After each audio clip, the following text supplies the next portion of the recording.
আসসালামু আলাইকুম প্রিয় দর্শক, অন্য মঞ্চের আলাপচারিতায় আপনাদের সকলকে আমন্ত্রণ জানাচ্ছি। দিল্লিতে একটি একেবারেই নিরামিষ সেমিনার, আর তাই নিয়ে বাংলাদেশে শুরু তোলপাড়।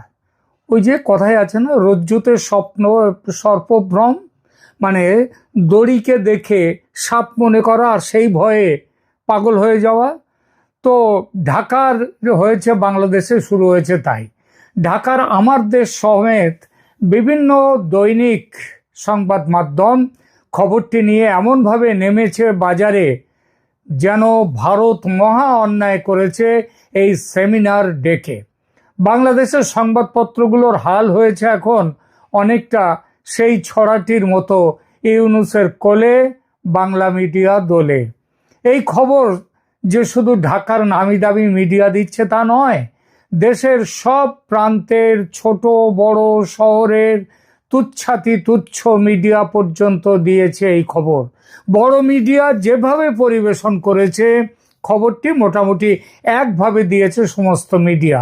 তাতে এমন সন্দেহ করাই যায় ইউনূস সাহেবের সর্বজ্ঞানী প্রেস সচিব, কি যেন নাম, ডাস্টবিন, সরি শফিকুল আলম, তিনি একটা থ্রেড পাঠিয়েছেন সরকারের থেকে সবার কাছে, সূত্র পাঠিয়েছেন, সুতো তোমরা এই অনুযায়ী খবর করো। বিষয়টি নিয়ে বাংলাদেশে কি বলা হচ্ছে সেটা দুটো ছোট মিডিয়ার বয়ান উদ্ধৃত করে বলছি, তারপর যাব আসল ব্যাপারটা কি সেই বিষয়ে। বাংলাদেশের খুলনা থেকে একটি সংবাদ মাধ্যম, নাম হচ্ছে সময়ের খবর, তারা তারা যে খবরটা দিয়েছে সেটা একটু পড়ি। তারা লিখছে, হেডিং দিয়েছে, ভারতের দিল্লিতে বাংলাদেশ বিরোধী দিনব্যাপী সেমিনার, এবং খবরের একদম নিচেই দিয়েছেন 4 জন নেতা নেত্রী, 3 জন পুরুষ, 1 জন নেত্রী মহিলা, তাদের নাম দিয়েছে, ছবি দিয়েছে, এবং তাদের সম্পর্কে বলা হয়েছে যে কথাগুলো, তাদের নামগুলো হচ্ছে সৈয়দ বদরুল আহসান, তানিয়া আমির, তারপর আবুল হাসনাত মিল্টন এবং হারুন অল রশিদ। এবং এই পত্রিকাটি আবার লিখে দিচ্ছে যে কি ছিল কনসেন্ট নোট, সেটাও তারপরে একটা ছোট হেডলাইন করে দিচ্ছে, চীন, পাকিস্তান ও বাংলাদেশের অভিন্ন স্বার্থ ভারতের জন্য নিরাপত্তা চ্যালেঞ্জ তৈরি করেছে। এটা হচ্ছে সেমিনারের কনসেপ্ট নোট। তারপরে ডক্টর শহীদুজ্জামান, বাংলাদেশের তিনি একজন বিশ্লেষক, তিনি রাজনৈতিক বিশ্লেষক, তার কথা দেয়া রয়েছে, বাংলাদেশ বিরোধী প্রপাগান্ডা চালিয়ে দিল্লি সফল হবে না। তার নিচে আবার ডক্টর দিলারা চৌধুরী, তিনিও এই ইউনূস সরকারের পক্ষে এবং বাংলাদেশের সম্ভবত তিনিও একজন বিশ্লেষক রাজনীতির। তার যে কথাটা দেয়া হয়েছে, দিল্লির এই অপতৎপরতার উদ্দেশ্য আওয়ামী লীগকে পুনর্বাসন। এইবার খবরের বিস্তারিত খবরে যাই।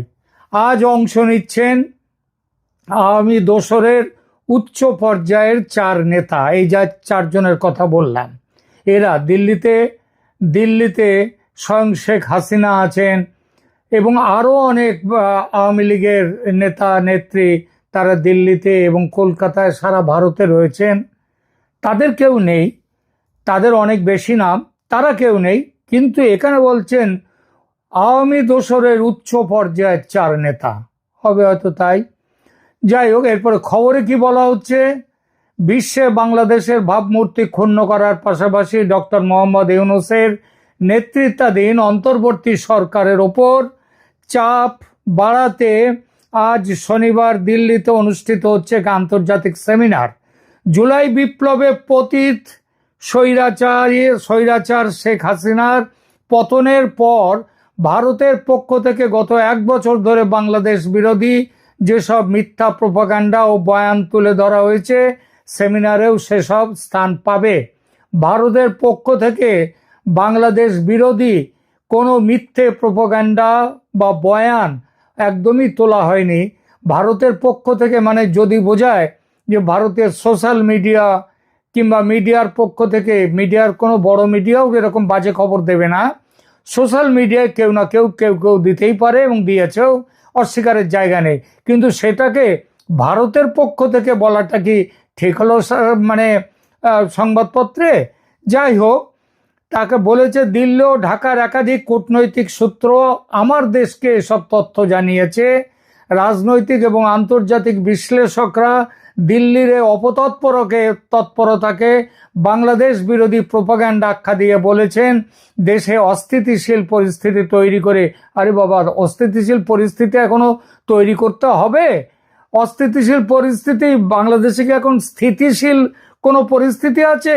এটা তো অস্থিতিশীল পরিস্থিতি, এতটাই অস্থিতিশীল পরিস্থিতি যে পাকিস্তান আমলেও এইরকম হাল ছিল না, এবং বাংলাদেশ আমলেও সেই 1971-এর পর থেকে 72 থেকে তখনও এইরকম দেখা যায়নি বাংলাদেশের পরিস্থিতি আজ যা আছে। যাই হোক, এখানে বলা হচ্ছে দেশে অস্থিতিশীল পরিস্থিতি তৈরি করে পতিত আওয়ামী লীগের পুনর্বাসনের পথ খুঁজছে ভারত। দিল্লি বারবার ঢাকাকে চ্যালেঞ্জ ছুড়বে। এই চ্যালেঞ্জ মোকাবিলায় জুলাই গণ অভ্যুত্থানের পক্ষের সব রাজনৈতিক দলের ঐক্য জরুরি। জুলাই গণ অভ্যুত্থান এখন কোথায়? তাদের আর দেখা যাচ্ছে? কোথাও দেখা যাচ্ছে না। আচ্ছা, এছাড়া আরও একটি সংবাদপত্রের ছোট্ট একটি প্রতিবেদন, সেটাও তুলে নিয়ে আসি। এই পত্রটি যে বলছে, এরা যা বলছে সেটা হচ্ছে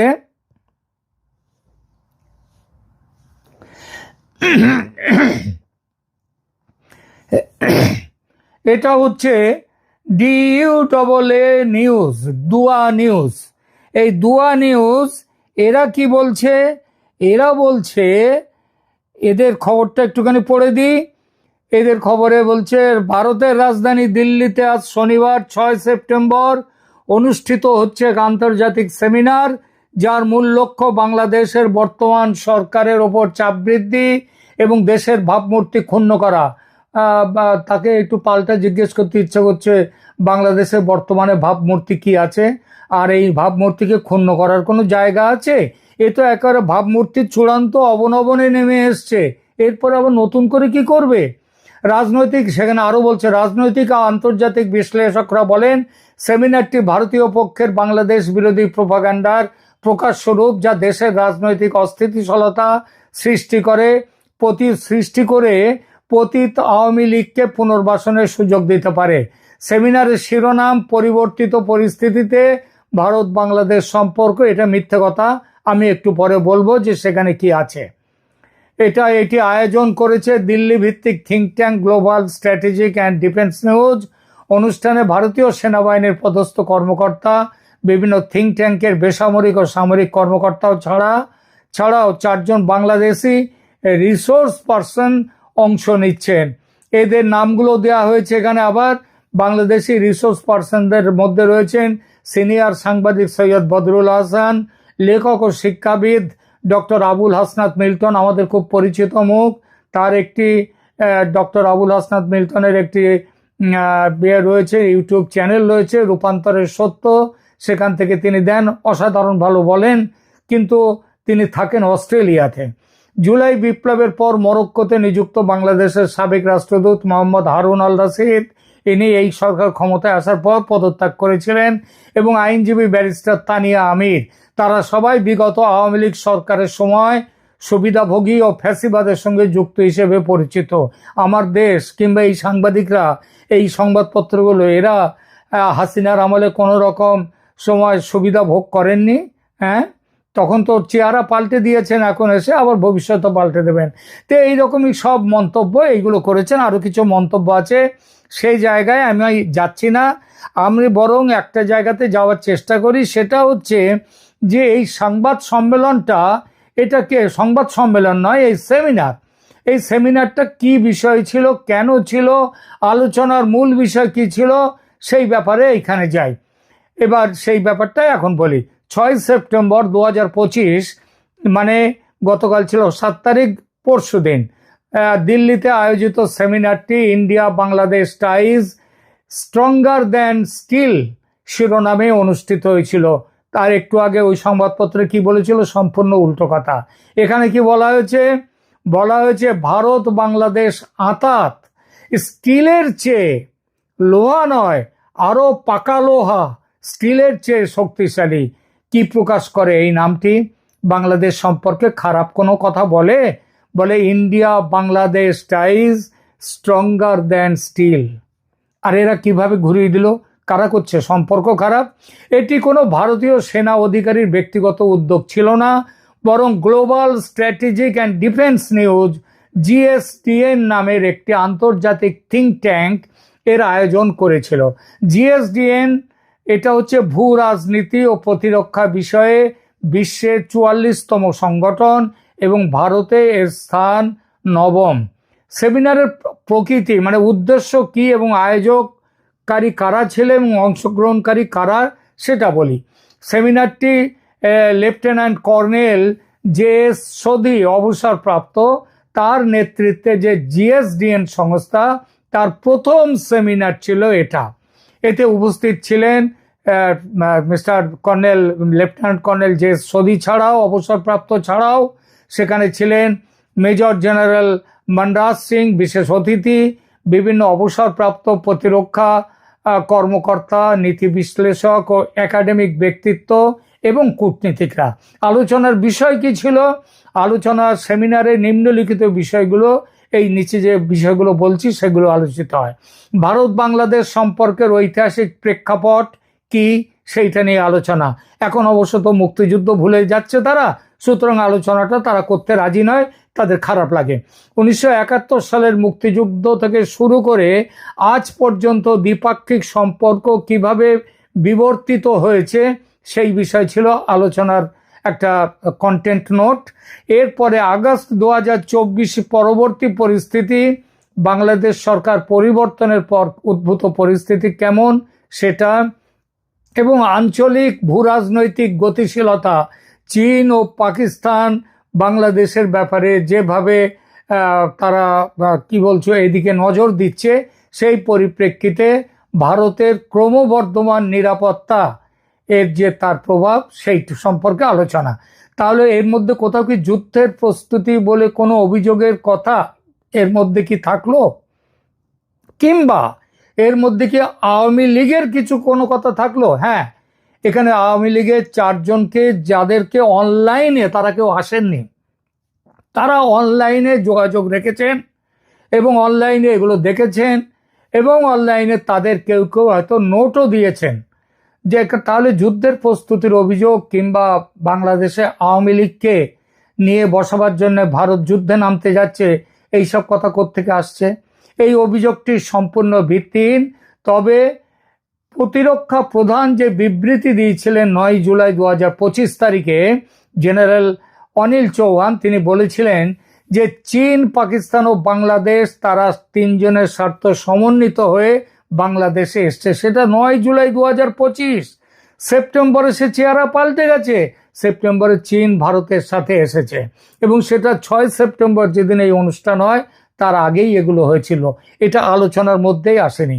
এছাড়া পাকিস্তানি হুমকি, যেটা 4 আগস্ট 2025 তারিখে পাকিস্তান সেনাবাহিনীর আইএসপিআর এর ডিজি বলেছিলেন আমরা পূর্ব থেকে শুরু করব, যা বাংলাদেশ থেকে ভারতের বিরুদ্ধে যুদ্ধ শুরুর ইঙ্গিত। এবং এই পরিপ্রেক্ষিতে ভারতের কিছু সামরিক কার্যক্রম কি করেছে, কি করা উচিত, এই নিয়ে আলোচনা। ভারতের ইস্টার্ন কমান্ড নিয়মিত সামরিক মহড়া পরিচালনা করে থাকে, যার মধ্যে রয়েছে অনুশীলন, প্রচণ্ড প্রহার কিভাবে করতে হবে। ও তার নাম দিয়েছে অনুশীলন প্রচণ্ড প্রহার। তারপরে নাম দিয়েছে, এটা হচ্ছে অরুণাচল প্রদেশের। তারপরে হচ্ছে অনুশীলন পূর্বী প্রহার, এটা হচ্ছে ভারত চীন সীমান্তে।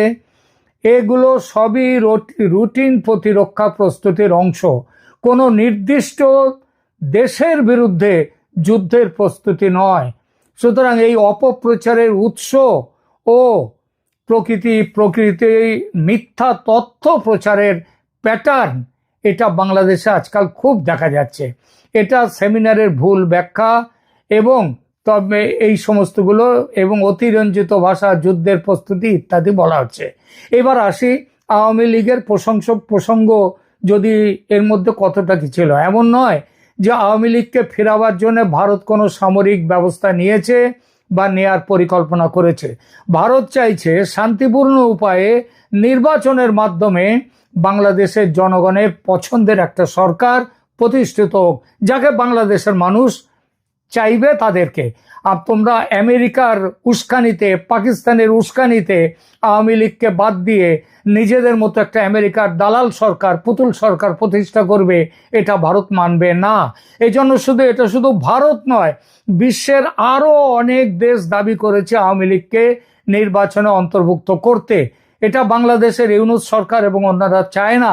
নিশ্চিতভাবেই বলা যায় আওয়ামী লীগকে বাদ দিয়ে নির্বাচন করতে হলে সে নির্বাচন করতে দেবে না ভারত।